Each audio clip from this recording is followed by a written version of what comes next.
طيب ركزي في الرؤية يا صاحبتها وكل أحد. تقول حلمت ببرق ورعد وكنت أمام البحر واقفة بدون مطر، بدون مطر.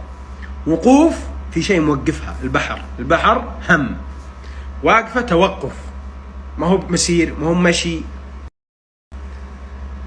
وقدامها تشوف رعد وبرق. الرعد والبرق ايش يسبق؟ المطر. والمطر من معانيه يدل على الاستجابة. استجيبت. لكن اللي قبله وشو؟ قبل الإجابة، افهم بالله معي، قبل الإجابة الدعاء. من أجل أن يأتي الإجابة لابد من الدعاء. فهي تشوف البرق والرعد معناتها أنها دعت والعلم عند الله، لكنها تنتظر الإجابة اللي هو المطر. فلا تيأسين ولا تستعجلين. هو الذي يريكم البرق خوفا وطمعا وينشئ السحاب الثقال ويسبح الرعد بحمده والملائكة من خيفته.